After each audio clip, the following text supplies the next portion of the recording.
I remember Panasonic released their Leica 10-25 f1.7 lens, which is a very good lens and also a very unique lens because of its very fast f1.7 constant aperture. I was thinking it would be great if Panasonic released another zoom lens that also has a constant f1.7 aperture but covers a slightly longer focal length range. But then Panasonic said nothing about such a lens, so I thought it's probably never going to happen. But recently, when Panasonic did the product development announcement of the GH6, they also surprised us and told us that there will be a Leica 25-50 f1.7 lens that will be coming very soon. The GH6 is still a few months away, but today we have this new Leica 25-50 f1.7 lens here. So I also have the two Leica prime lenses, 25 1.4 and 42.5 f1.2 Nocticron lens with me. So let's check out this new 25-50 f1.7 zoom lens and do some comparison with those two Leica prime lenses.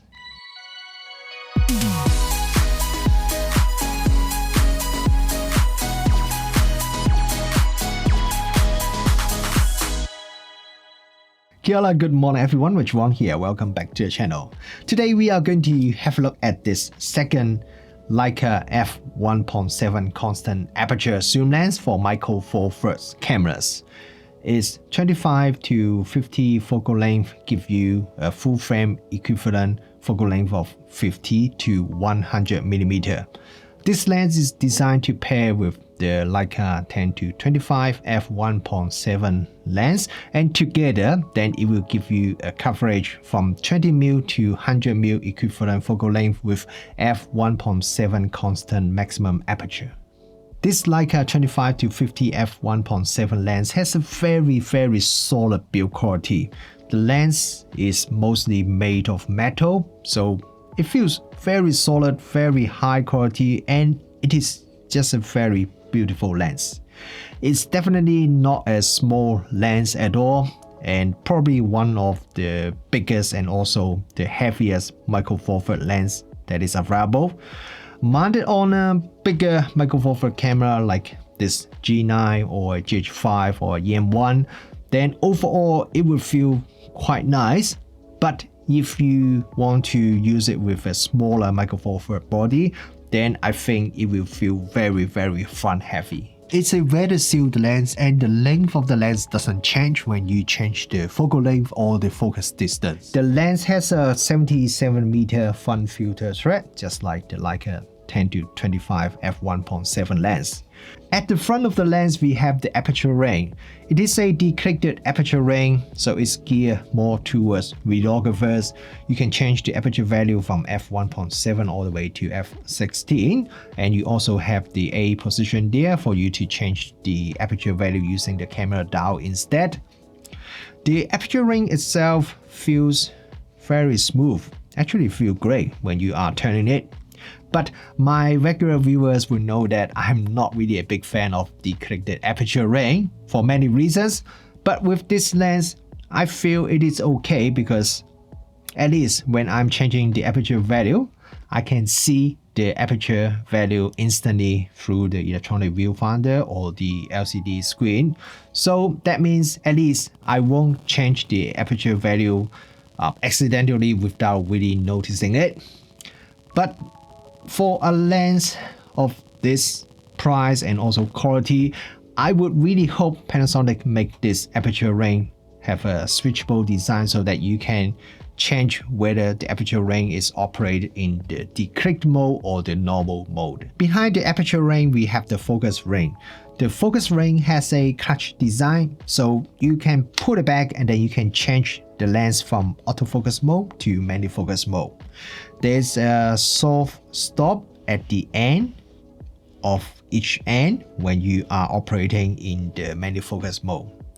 But if you want to use this lens with a follow focus system, you can push it back, and with the new GH5 Mark II and I imagine GH6 or any other later high-end camera, you can set the focus ring in this way to a linear mode, and you can also set the focus ring rotation angle. So that would be great if you want to use this lens with a follow focus system. Not surprisingly, this Leica 25-50 f1.7 lens feels very similar to the Leica 10-25 f1.7 lens. In terms of size, the weight, or even like the center of gravity, and then all the controls of these two lenses are very similar, almost identical. So this will be great if you are shooting with these two lenses side by side because everything is pretty much exactly the same. When I'm shooting weddings or portrait for my clients, I usually shoot with multiple cameras and multiple lenses. One problem that I usually have is the images from different lenses would look quite a little bit different and sometimes look quite a bit different. The colors, the contrast, the sharpness, or the bokeh, and the overall rendering just could look quite different. So you may not really notice it if you just look at the photos individually, but when I try to put together a wedding album, for example, then I have all the photos side by side, and it's very hard to create a consistent look with all those different images, and it usually would take me quite a bit of time to try to match the photos so that they look more similar. Now, of course, this is also a problem if you shoot video instead of photos, and it may be even harder for you to fix this difference between the photo and images from different lenses. So with this new Leica 25-50 lens, one thing that Panasonic emphasized is the unified image rendering. And what that means is, with these two lenses side by side, it would give you a more consistent look and image quality, and that could save you a lot of time in post-processing. When you are taking photos, the autofocus speed of this lens is very fast. Pretty much you just need to point it to your subject and the lens can lock on your subject immediately. And there's virtually no autofocus noise as well.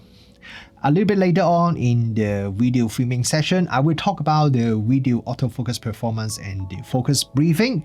And this lens can focus very close, especially when you are shooting at the telephoto end.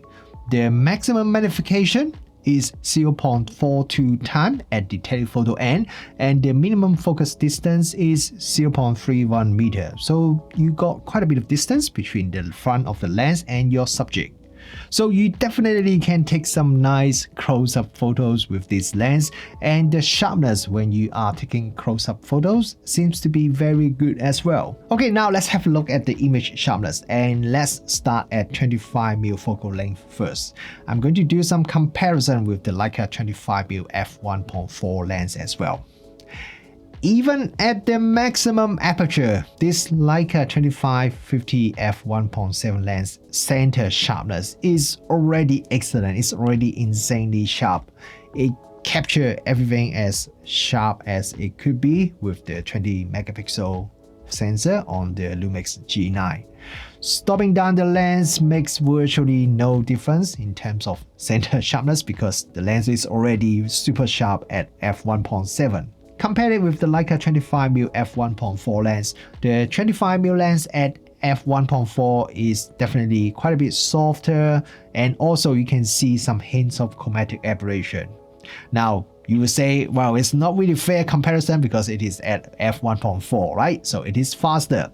But even when I stop down the Leica 25mm lens to f1.8 or even f2, the 25-50 f1.7 lens at f1.7 is still sharper than the 25mm lens.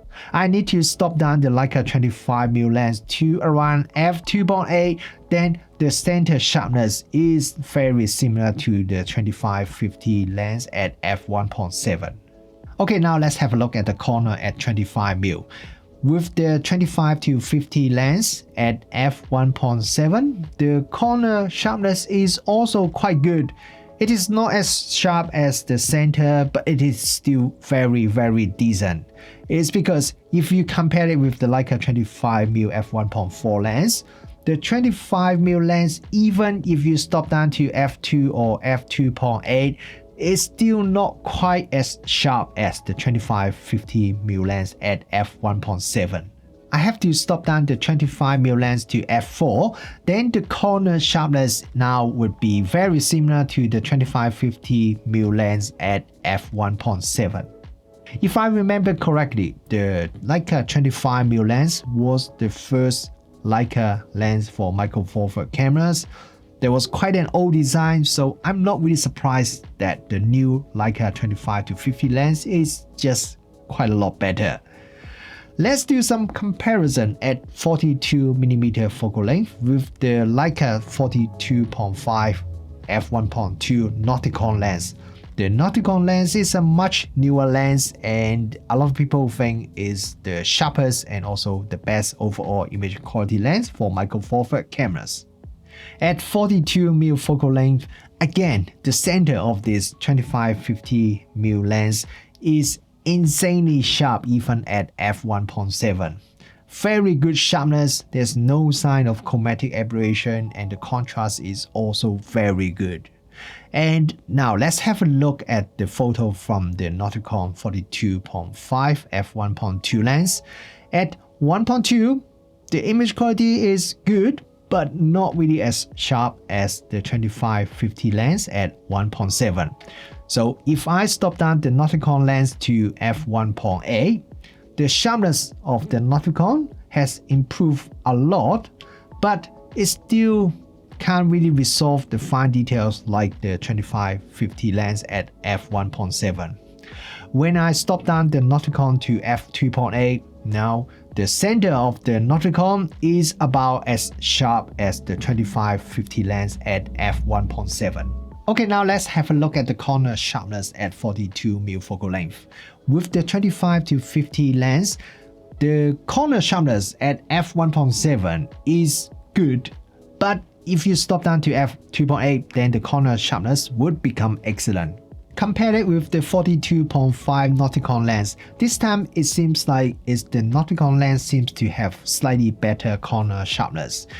At the maximum aperture f1.2, the corner sharpness is very similar to the 25-50 lens at f1.7, and if I stop down the Nocticron lens to f1.8, then the corner sharpness is a little bit sharper than the 25-50 lens at f1.7. From f2.8 onwards, both lenses are very sharp even at the extreme corner, so there's not really much difference between these two lenses. Okay, now let's have a look at the telephoto and 50mm image sharpness. I don't have any lens to compare, but even without doing any comparison, I can easily see this lens is super sharp at 50mm focal length. Both the center and the corner sharpness are excellent even at the maximum aperture, so that is very impressive.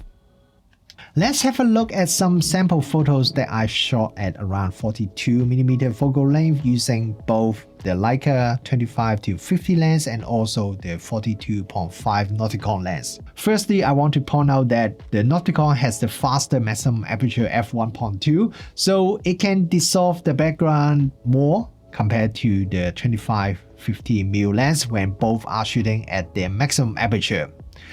When I stop down the Nocticron to f1.8 to match the maximum aperture of the Leica 25-50 lens, which is f1.7, so it's not exactly the same, but it's close enough, the bokeh from the Nocticron lens still looks a little bit smoother, a little bit more rounded, and just overall a little bit nicer than the 25-50mm lens. Don't get me wrong though, the bokeh from the Leica 25-50mm lens is also very nice and very smooth, but it does have a little bit of cat's eyes effect near the corners and overall just not as creamy as the 42.5 Nocticron lens, especially when I put the comparison photos side by side. Chromatic aberration control is excellent with this Leica 25-50mm lens. Even at maximum aperture, there is almost no color finishing that is visible. To show you how good this lens is, here are some comparison photos that I shot with the two Leica Prime lenses as well, both stopped down to f1.8. Look at the photo at 200% zoom. You can easily see the Leica 25-50 lens has a lot less chromatic aberration than those two prime lenses, even though those two prime lenses are already stopped down a little bit from their maximum aperture. At 25mm, there is only a small amount of vignetting at the maximum aperture f1.7. When stopped down to f2.8, then vignetting is not really noticeable. At 50mm, vignetting is almost not noticeable even at the maximum aperture f1.7, and when I stop down the lens to f2.8, then vignetting is virtually not visible. Lens flare control is quite good, but not excellent with this Leica 25-50mm lens. While most of the time I see very minimal amount of lens flare, but shooting into the sun, then it would result in quite a bit of lens flare. It's not terrible, but it's just not the best in terms of lens flare control. This lens has very minimal amount of distortion. Have a look at this footage when I change the focal length from the wide end to telephoto end. There is almost no noticeable distortion at all. If you love having some nice and sharp sun stars in your photos, this Leica lens may not be the best lens for you. You need to stop down the lens to around f8 to start seeing some sun stars, and even if you stop down to the minimum aperture f16, the sun star still doesn't have a pointy shape and it looks more like a fan shape. So to me, the sun star from this lens is not really that attractive. But sun star is quite a subjective thing, so let me know if you disagree with me and think the sun star from this lens is beautiful. Fast lens is good for astrophotography, and a constant aperture fast lens is even better because it gives you more freedom in terms of your framing. With this Leica 25-50mm lens, Coma control is reasonably good at the maximum aperture f1.7. If we zoom in and check the corner at 200% zoom, we can see some Coma, but it's not really terrible or nasty at all. If you want to minimize Coma, stop down to f2, it's not really much difference, but stop down to f2.8 and there's only a very small amount of Coma that is remaining. For video shooters, there are many things that will make this your favorite Micro Four Thirds lens. Firstly, the length of the lens wouldn't change, and you have the clutch mechanism on the focus ring. The aperture ring is decorrected, and you can also set the focus ring between linear and non-linear focus mode.